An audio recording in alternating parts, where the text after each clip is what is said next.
Yo, what is going on, everyone? My name is Nick, or the Notorious Fantasy, and in today's video, we're going to be breaking down 10 must-have players that I can't stop drafting in 2023 fantasy football. Now, in yesterday's video, we talked about 10 league winners, so I didn't want to run it back.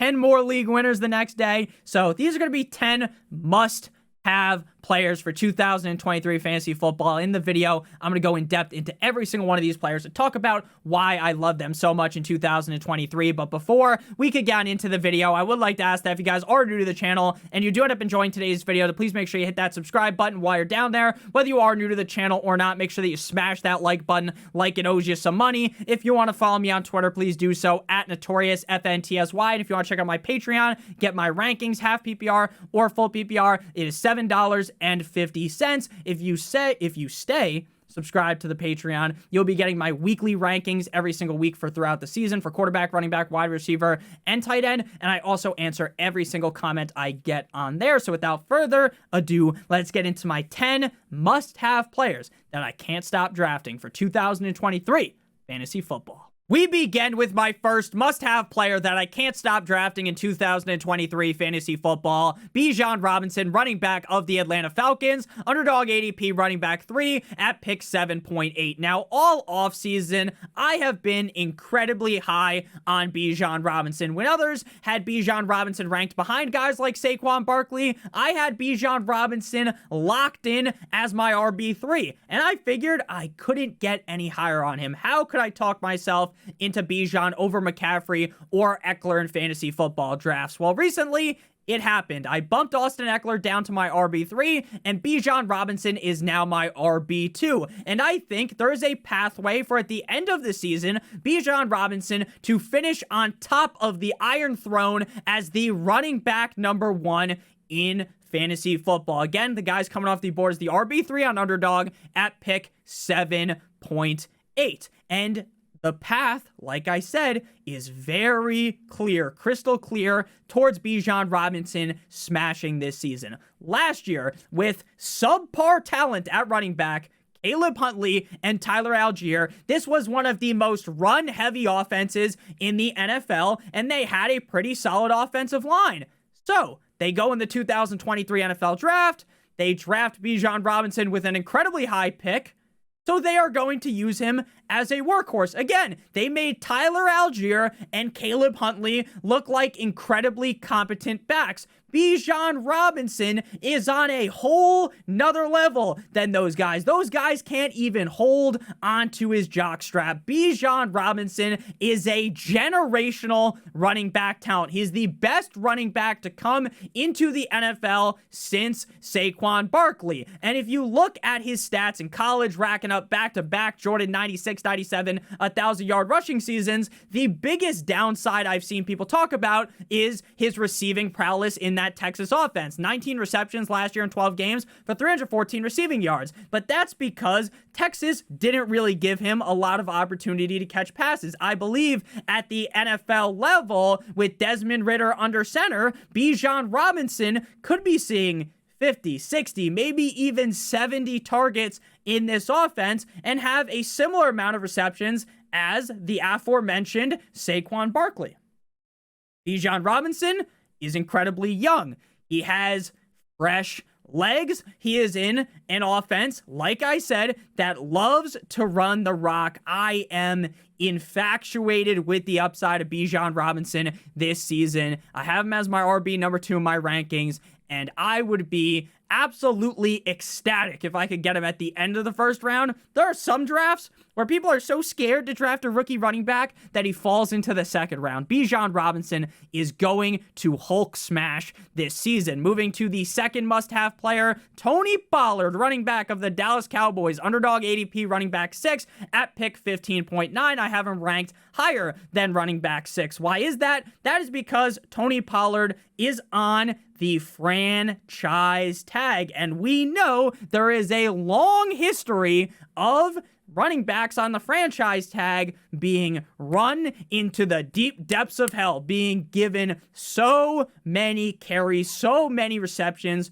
week in and week out, because guess what? Next season, they could say, peace out, hit the Tyreek Hill, see you later, pal, and get rid of Tony Pollard. Now, could they bring him back next season? Definitely. But we do know that more than likely, Tony Pollard is going to get so many opportunities to carry the rock. The running backs behind him are nowhere near the skill set of Tony Pollard. Now, Tony Pollard, based upon his build, he's not the biggest back. He's not out there like Derrick Henry. So is he going to get like 300 plus carries? No. Obviously not. If you thought that, that's a little bit insane. But he's going to be the lead back on the team, getting a bunch of carries as well as receptions, and I think he is going to easily finish higher than he finished last season. He only had 4 starts last season in 16 games. He was the RB8 in PPR and the RB9 in PPR points per game. He was 23rd in carries, 15th in rushing yards, 16th in targets, 17th in receptions, 12th in receiving yards, and 6th in total touchdowns, despite the fact that this man averaged 6.9 defenders in the box. Very nice, I like. Number 69, very funny. 8th at running back. So even though Pollard isn't this behemoth of a man, they were loading the box up for Mr. Tony Pollard. And just like his name suggests, TP, he was wiping his ass with the defense. 4th in breakaway run rate. 5th in yards per touch, 13th in true yards per carry. Tony Pollard is legit. He was just screwed over for years because Jerry Jones has an infatuation, a love deep down for Ezekiel Elliott. But Ezekiel Elliott ain't coming back. He's in New England now, and it is officially Tony Pollard season. I like getting him at the beginning of the second round. Some people might be comfortable taking him in the first round. Tony Pollard is incredibly legit this season. The Cowboys have a pretty decent offensive line, and I think they play a little bit better than they did last season after they lose Kellen Moore. Moving now to my must-have player numero 3, we got Calvin Ridley, wide receiver of the Jacksonville Jaguars. Underdog ADP wide receiver 14 at pick 23.3. Now, if any of you guys have been watching the channel for a while, you would know that I'm a huge Calvin Ridley guy. I've been a Calvin Ridley guy since he was in Atlanta. I love this situation that Calvin Ridley has been pushed into. Calvin Ridley is now the number 1 wide receiver in a Trevor Lawrence, Doug Peterson offense.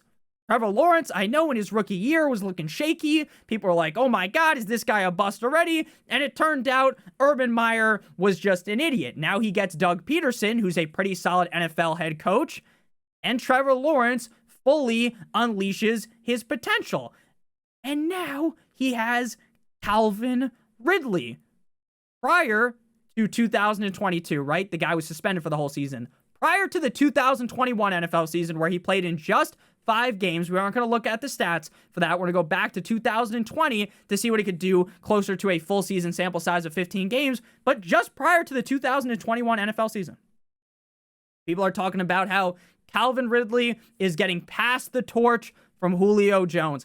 Calvin Ridley is the next best, one of the next best wide receivers in the NFL. Everyone was getting down on their knees to give Calvin Ridley the Gawk Gawk 9000, but people are now scared. Oh my God, he hasn't played football since 2021. Oh my God. Is he really the number 1 receiver in Jacksonville? Isn't he going to be rusty? Well, if you look at the training camp clips, he doesn't look rusty at all. And if you look at the preseason game against my Miami Dolphins, the guy looks like he never left. It looks like he didn't take off of football for over a year and a half, right? Looks like he's been playing the whole fucking time. He's running incredibly crisp routes. This guy in 2021 was the wide receiver 5 in PPR and the wide receiver 4 in PPR points per game. I know on Underdog his ADP is wide receiver 14, pick 23.3, but on ESPN, Yahoo, NFL, CBS, Sleeper, some of the time, this bastard falls into the 4th round. The 4th round for one of the best receivers in the NFL. I have been talking up Calvin Ridley from when he was going at the end of the teens, right? When he was like wide receiver 19. I've been talking him up since then. This guy still has the juice to be a great receiver. Wide receiver 5 in PPR in 2020, 4 in PPR points per game, 15 games played, 7th in targets, 11th in receptions, 4th in receiving yards, 9th in total touchdowns, 7th in yards per route run, 9th in fantasy points per route run, and 21st in target separation. Now, he did have 9 drops. That season, but I don't really worry too much about that. Based upon Calvin Ridley's career, he's not this like Butterfingers hands guy that just drops the ball all the time. I love this Jaguars offense, so I am going to aggressively take a stance on the number 1 alpha wide receiver in this offense. Moving now to must-have player number 4, Rhamondre Stevenson, running back of the New England Patriots, underdog ADP running back, 10 at pick 34.2. Now, I know, when I said Rhamondre Stevenson, some people might have started to quiver, right? Oh my God, Nick, you like Rhamondre Stevenson with Zeke, don't you know?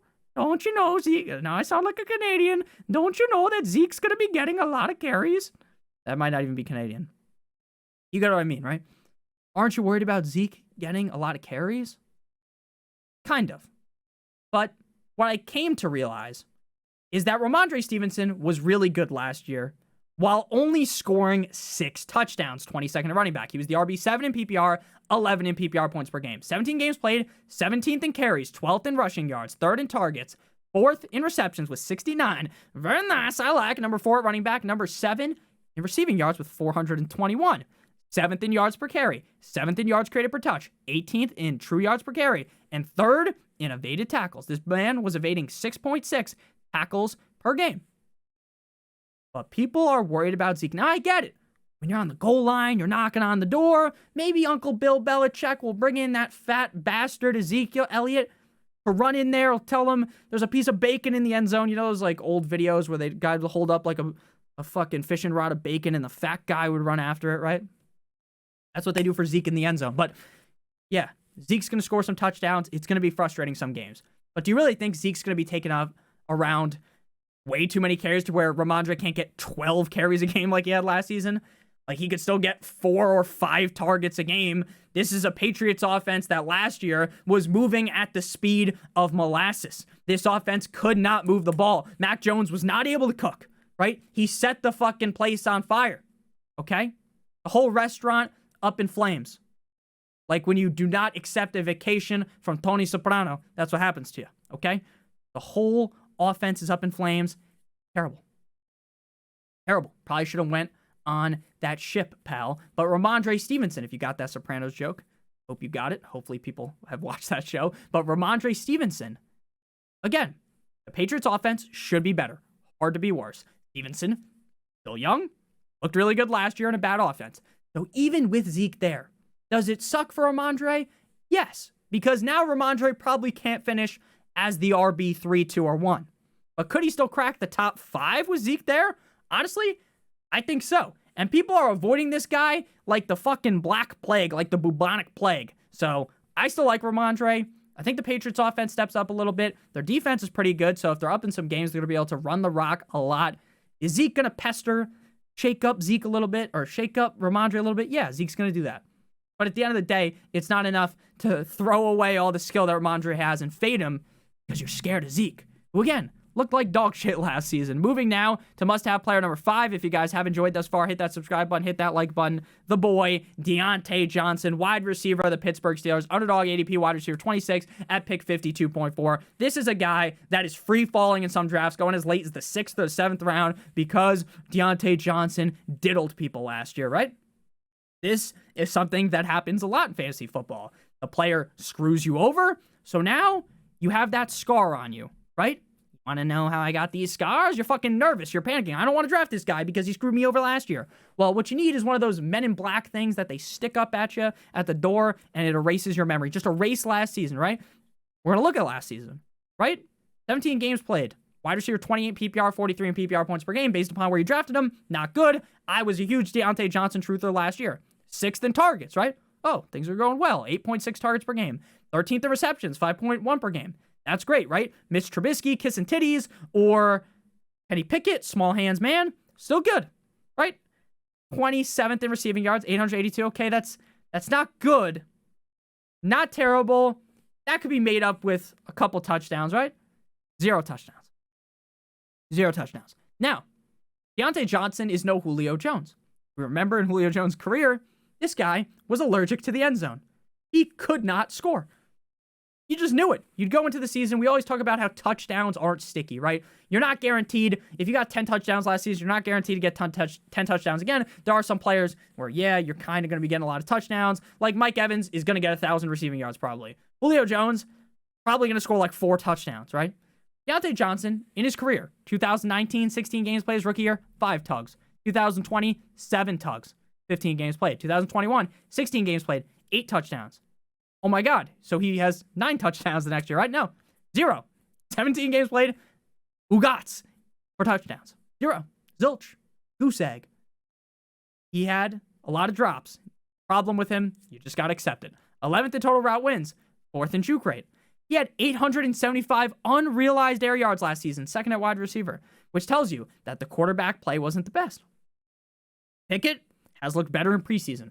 Talk about this a lot. Don't overreact to the preseason. If you see some guy go out there slicing up the defense, take into consideration, oh, is this the first team defense, or is he going up against some guys that aren't on the fucking team 2 weeks later, right? I get that. But Pickett has looked better.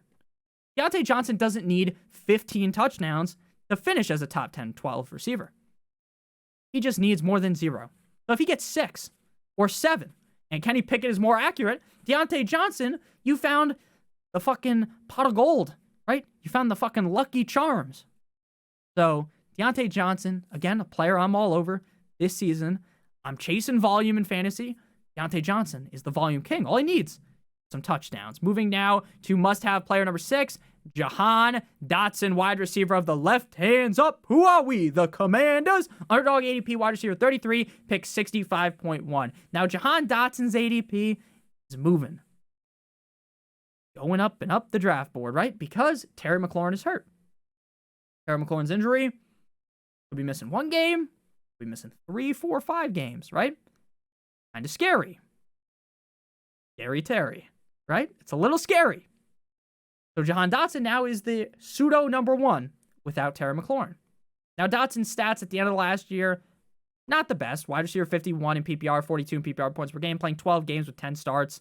His rookie year, first round NFL draft pick, 61 targets, 35 receptions, 523 receiving yards, 7 total touchdowns.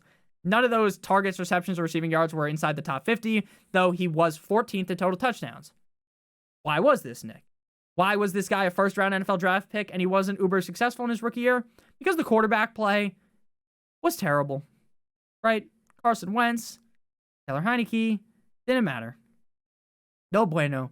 Now, if you guys remember at the start of last season, Carson Wentz, I don't know what the fuck he did, if he did some type of fucking ritual or something. This man summoned greatness for like 3 games. I don't know if you guys remember. He played so good, and then he played like the Eagles, and then after that, he was just terrible.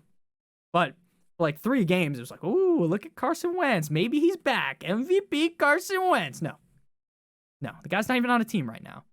91st target accuracy for Jahan Dotson. Yet, he was 16th in yards per reception, 6th in fantasy points per target, and 19th in contested catch rate, 50%. Dotson had some spike games during the season. Again, he only started 10 games with 12 games played. 2 top 12 finishes and 6 top 25 finishes. Am I saying that Dotson's a lock to be a top 24 receiver? No. But where he's getting drafted is wide receiver 33, and normally a lot later in redraft leagues, I'm targeting Jahan Dotson because I see, when you watch the games, you can see the talent. You just shrug when you're watching the games back. You're like, oh my God, imagine if this quarterback could just rub some brain cells together. Then Jahan Dotson would be great. Sam Howell, another one of these guys that's looked good in preseason. Again, I'm not getting down on my knees and sucking Sam Howell dry or something, but I think Sam Howell isn't going to be terrible. Could he be the quarterback 20 in the NFL next year in terms of talent? Maybe. Or this year. And as long as he's not bottom of the barrel, Jahan Dotson's probably going to be feasting. Probably going to have a great season. Again, saw a lot of what I liked last season. Plus, McLaurin being gone initially, we could actually see McLaurin fall out of favor with Sam Howell and Jahan Dotson build up that repertoire, build up that 5G LTE connection with quarterback. So I'm a big fan of Dotson. Again, his ADP on Underdog, pick 65.1.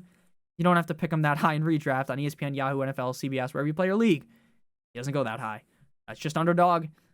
Bumps up the receivers a lot because everyone loves a nice receiver. Before we can get on into must-have players 7, 8, 9, and 10, the last 4, I would like to give you guys a quick word for our friends and our sponsor over at, you guessed it, Underdog Fantasy. Underdog Fantasy is the best place to play best ball fantasy football this summer. Some of you guys may have already done your fantasy football drafts. So why not do some more best ball style? They have the biggest fantasy football contest ever. $25 to enter, 150 max entries, $3 million to first place, $15 million in total prizes.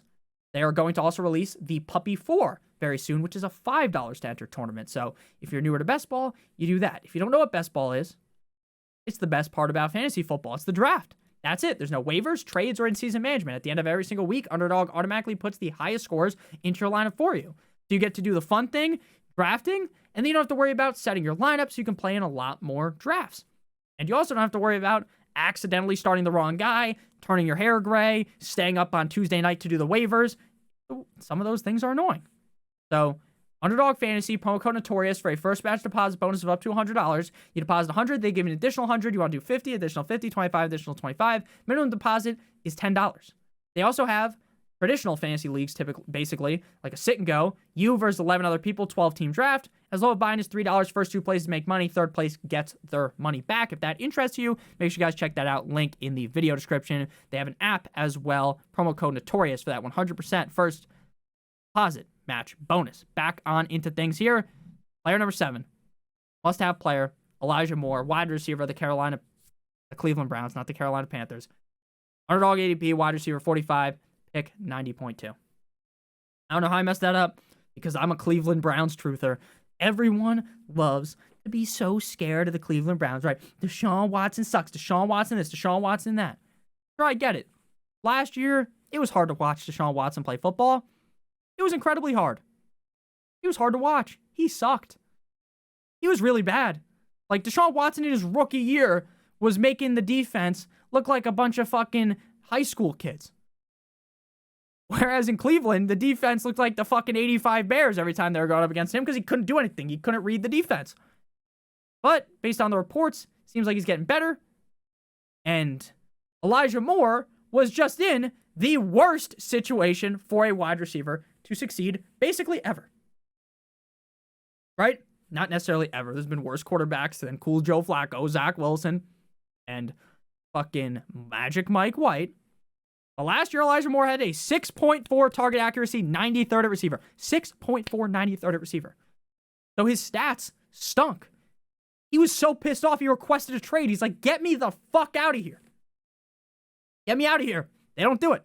Wide receiver, 82 in PPR, 99 in PPR points per game. But luckily, the Jets and the Browns make a move, so now he's on the Cleveland Browns. So again, his stats reek. 16 games played, 6 starts, 66 targets, 37 receptions, 446 receiving yards, and 1 total touchdown. Not good. But he was 25th in route win rate, 12th in target separation, so he's getting open. When the ball actually, miraculously, by the good grace of fucking the football gods comes his way, 5th in true catch rate. This is a talented player. We saw it in the preseason. They're designing plays to get him the ball. They're doing these fucking gadget plays. Get Elijah Moore the ball in space. Now, I am as much of an Amari Cooper guy as it gets. Amari Cooper goes a lot earlier. Elijah Moore's a deep cut. Elijah Moore is such a deep cut on NFL that he goes undrafted because he's like ranked 250th. If you're on NFL, you can go ahead and chillax on Elijah Moore and wait till the end of the draft. But you're on another website that, you know, isn't fucking stupid, like NFL.com. No free ads for them. They paid me, they would get some free ads, but no free ads, right? Not good. But Elijah Moore looks really good. We just need a competent quarterback. So I am going to go out on a limb. Again, I really do believe that Deshaun Watson is going to play a lot better in 2023. Is he going to go back to the former glory of looking like literally an NFL MVP? You remember that game against the Chiefs in the playoffs? The Texans, Bill O'Brien, Andy Reid, right? Remember how good Deshaun Watson was? I think he is still good. I think he's still got it in him. I think he just needs a couple massages to get back, get right. All right. Moving to player number 8, we got another B-Rob, Brian Robinson, running back of the Washington Commanders, underdog ADP, running back 34, pick 101.6. The motherfucker got shot, and he's still breathing. This is the craziest storyline that I can remember in the NFL. Someone literally getting shot right before they were named as the starting running back on the team, and then showing up a couple weeks into the season and playing well. Now, had Brian Robinson not have gotten shot, he probably would have had a way better season because he would have been given the RB1 role instantly. He wouldn't have to deal with rehabbing a wound like that, and he probably would have had a better season. Running back 34 off the board, pick 101.6. And he did this. These stats, again, they're not crazy. Running back 43 in PPR, 39 in PPR points per game, tied with Cam Akers and Tyler Batty. 12 games played, 9 starts. He was getting a lot of touches, though. 205 carries, 17.1 carries per game, 19th at running back. Again, playing only in 12 games with 9 starts. 797 rushing yards, 66.42 per game, 28th at running back. Now, the targets, receptions, receiving yards, they weren't there last year. Unless Antonio Gibson gets fucking shot, they're not going to be there either this year. I'll tell you that. I'll tell you that. All right? Not going to be there. But I don't think he needs a crazy amount of targets. Maybe it'll go up slightly, but he's not going to magically get 50. 3 total touchdowns last year, 47th. He was 18th in juke rate, 17th in evaded tackles, and he faced the 10th most defenders in the box. Right behind Monsieur Tony Pollard, who we talked about a little bit earlier. So, Brian Robinson has a decent season. Rookie year. But what I like about Brian Robinson is that I feel like this offense is rejuvenated. I feel like the fact that they got a new offensive coordinator, Eric Bieniemy. I like Eric Bieniemy. Works well with Mahomes. I think he's going to, again, I don't think Sam Howell is going to become like legendary NFL quarterback, but the offense should be able to be a little bit smoother, silky smooth. And I'm excited about the upside that Robinson possesses. Hard to find 17 carries a game in fantasy football. Even harder to find after pick 100. Moving now to must-have players, number 9 and 10. Number 9, Zach Charbonnet, running back of the Seattle Seahawks, underdog ADP, running back 36, pick 104.6. Another guy that I've been on ever since he was drafted. Zach Charbonnet was drafted pick 53 in the second round of the 2023 NFL Draft. He played 4 years in college, 2 at Michigan, before transferring to UCLA. Last year at UCLA, 10 games played, 21 years old, 195 carries, 1,300 yards, 37 receptions for 321 receiving yards, 11.2% target share in that offense. He had 2 straight seasons at UCLA of over 1,100 rushing yards. 6 foot, 214 pounds. Now, Zach Charbonnet is a great pass catcher, something that Kenneth Walker struggles with. Charbonnet, second-round pick. Walker, second-round pick. Now, to start off the season, Walker is obviously going to be the starter. I thought maybe there was a chance that he could somehow Charbonnet could somehow pass off Walker to start off the season. But in reality, that was a pipe dream, right? That wasn't going to happen. There was like a 0.3% chance, and it probably would have had to take an injury, which kind of happened, for that to happen. But even with Charbonnet riding the coattails of Kenneth Walker, I think Zach Charbonnet is a guy that you could play in a pickle in your fantasy football lineup, right? If Walker's there, maybe Charbonnet is getting 40% of the snaps, maybe sneaks in the end zone that week, catches a couple balls, you have a fine game. Now again, am I overly ecstatic to start Zach Charbonnet in any given matchup? Of course not. Of course not. But there's a lot worse options than him. Plus, the reason why I like him so much is maybe during the season, Walker isn't playing as well. Charbonnet could pass him as the lead back. Maybe Walker goes down. Knock on wood, we don't root for injuries. But running backs, on average, get injured more than receivers. So if Walker misses 3 games, 2 games, just 1 game, that's 1, 2, or 3 great games for Charbonnet. And maybe when Walker's hurt, Charbonnet starts really taking over, right? He looks really good. And then Pete Carroll, that's my impression of him. He's chewing his gum on the sideline. Fucking munching that thing like he's Ice Spice. Zach Charbonnet then looks good. Like, oh, maybe we need to give Zach Charbonnet more touches when Walker's healthy, right? You see how the ball gets rolling. It's like a fucking big boulder going down chasing Indiana Jones. Zach Charbonnet is a good running back. He just needs his opportunity, and I think he might get it this season. Moving now to the final must-draft player, Raheem Mostert, running back of my Miami Dolphins, underdog ADP, running back 45, pick 134. Now, there's a lot of people that think that I'm a biased piece of shit. Nick, you only like these players because they're on the Dolphins. Not true. If you guys watched my content a couple years ago when the Dolphins were bottom of the barrel dog shit, I told you guys to fade the Dolphins. Every week, don't start any of these poor bastards. The only time, I don't even know if I was making videos when Jarvis Landry was on the Dolphins. He was the only competent Dolphins player they had besides Jay Ajayi back in the day, right? It was a disaster. You didn't want any of these guys. But now, they're a good offense. I talked about it last year. I thought Mike McDaniel, in addition to Tyreek Hill, hey, this offense is going to be a little bit better. They were. I think they're going to get even better this year. Now, the reason why I like Raheem so much now, and I can make a strong stance, is because Jeff Wilson is hurt. Sadly, for my Dolphins. I was hoping Jeff Wilson could stay healthy, but that guy's bones are made of glass. He always gets hurt. And he has a lot of injuries. It's not just, oh, his pinky toe's a little bit fucked up. No, his finger. There's like 3 different injuries. And what Mike McDaniel said is, we hope to get Jeff Wilson out there this season. We hope to get him out this season. This season. You know what that means? It's not like, oh, we hope to get him back off the IR in week fucking 5. No, this season? Like, what is he going to show up in the fucking playoffs? Playoffs, right? So that's not good for me as a Dolphins fan. It's not good for my sanity, but it's good for me who has a lot of Raheem Mostert on Underdog Fantasy. Running back 25 last year, 31 in PPR points per game, tied with Javonte Williams. Now, my boy Devin 2 Chains is still on this team, but he's also dealing with injuries. Week 1 against the Chargers, wheels are up for Raheem Mostert. This guy you could start week 1. 16 games played with 14 starts, 181 carries, 11.3 per game, number 29, 891 rushing yards, 55.7 per game, 20th, 42 targets, 2.6 per game, 25th, 26 in the receptions, 34th in receiving yards, and 31st in total touchdowns. Let's be honest, let's call a spade a spade. When him and Devin 2 Chains are on the field at the same time, Chain's going to be getting more of the receiving work. That should be a no-brainer. Right? Chain's one of those guys you dump the ball off to. Whoosh, like the Flash. Now, if you're on a podcast, you didn't see that. These videos are now on podcasts. Right? Juking around. Makes one cut. See you, pal. Bye-bye. Deuces. See you later, pal. Right? Mostert really fast as well.